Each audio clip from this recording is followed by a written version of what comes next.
In this video, you'll learn 4 tips that will help you develop a character, be it for acting, writing for film, or writing for books.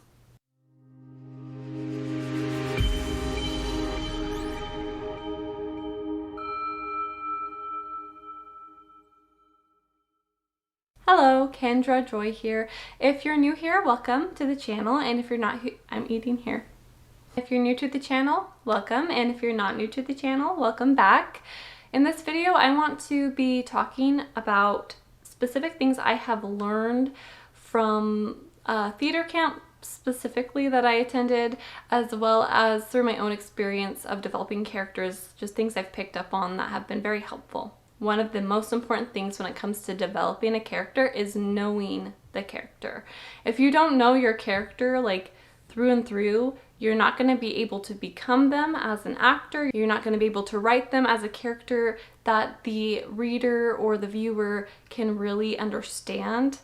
And the coolest part about character development is how deep you can make a character and how realistic and how complex you can make someone. So tip 1 is Vapapo.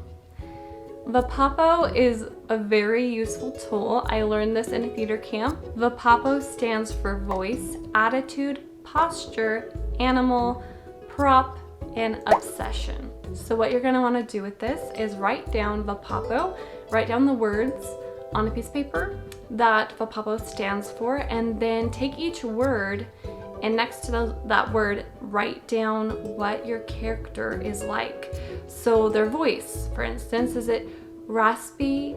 Is it loud? Is it quiet? Is it feminine? Is it masculine? And then attitude, are they full of themselves? Are they really timid and shy? Are they grumpy all the time? What kind of attitude are they constantly carrying with them? Because every character, whether they're happy or sad, always has like an underlining attitude with them. I think every person in reality does as well. We all have our own attitude, our own like vibe we give off to everyone, no matter the situation. So what's this underlining attitude that this character has? As for the posture, that goes along with attitude. Oftentimes when you have some smug character, they're going to be holding themselves up, they're very confident, they're full of themselves.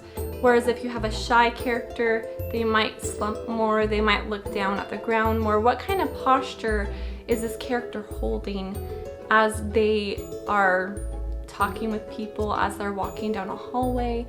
And this is something, especially like in live theater and film, that is really good for acting. You always want to have body language.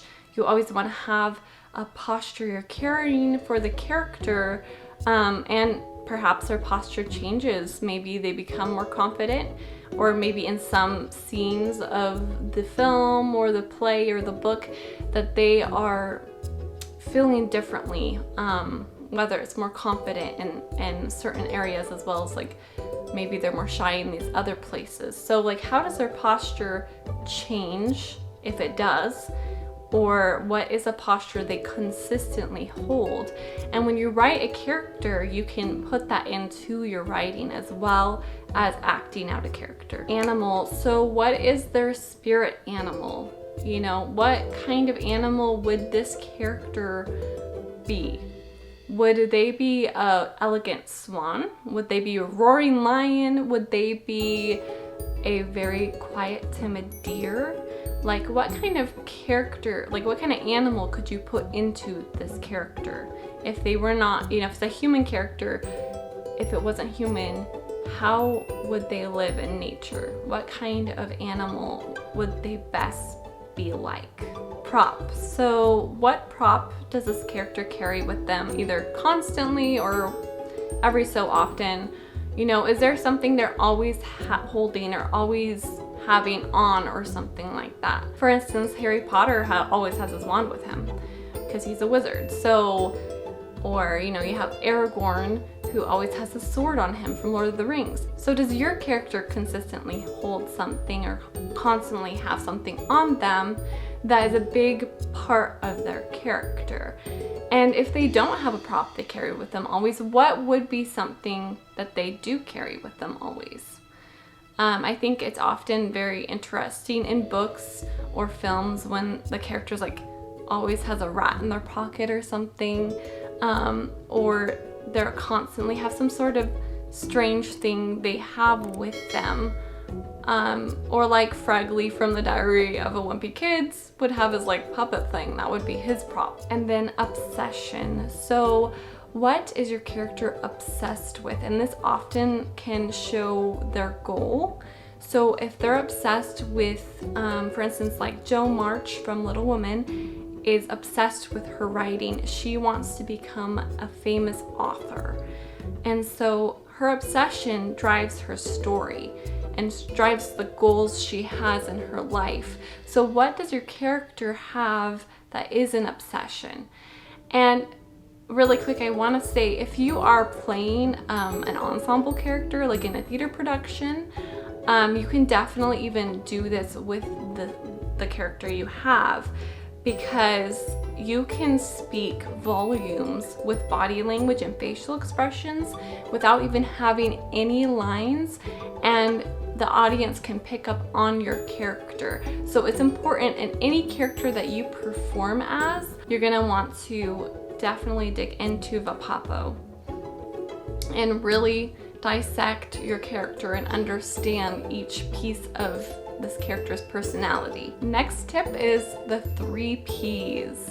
So the 3 Ps are personal, professional, and private. So you're gonna wanna do the same thing with this. You wanna write this down on a piece of paper, and next to each word, kind of describe your character. So what's their personal life like? Do they have roommates? Are they living with their parents? Are they living by themselves? Are they married? What is their personal life like? From a day-to-day basis. Do they go to the pizza parlor every day? Do they talk with friends consistently? Do they have friends at all? What's something in their personal life that really defines their day-to-day life? So professional, what occupation does your character have? Do they have an occupation? Are they just a high school student who just goes to school? If they don't have a job or a profession, what would they do? You know? That's something fun with these tools, is you can often add more to your character than what's even written down about them. If you're reading a script and trying to develop this, or even if you're writing a character and you're not putting every single one of these details down in the book or the script, it's still going to add more depth to your character, and you're going to have a better understanding of how to make them react in situations. So if they don't have a job, you can write down what would they be doing. Private. So what is something that is a very deep secret that this character has?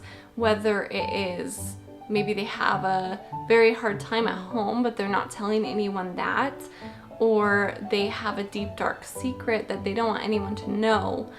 And again, same thing, like if they aren't portrayed this way and they don't have a private piece of them that's being written down, you can still create one for them, and that'll give them a lot more depth. The next tip, which is one that I've often found very helpful, is writing a monologue in the perspective of the character. So having a first person monologue as the character that you write down, be it a paragraph, 3 paragraphs, 5 paragraphs, however long you want to make it.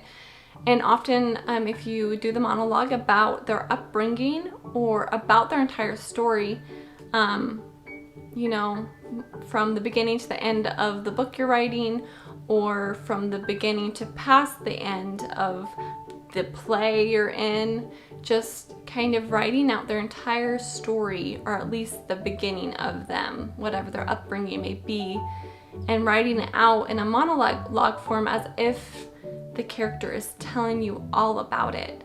And oftentimes I feel like when it comes to characters in books and films and plays, you aren't given their entire story. You don't necessarily always get their upbringing story. You're kind of like jumping into a certain part of their life.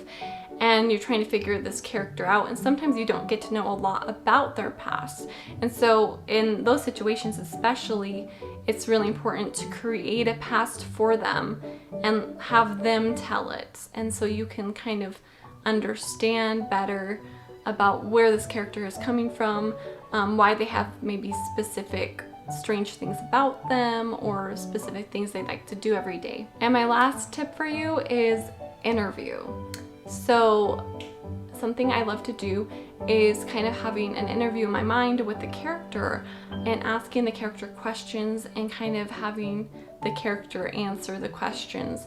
So just pretending as if I'm sitting down in the room with a character and I'm asking them, for instance, like, if you were dangling from a cliff, how would you react?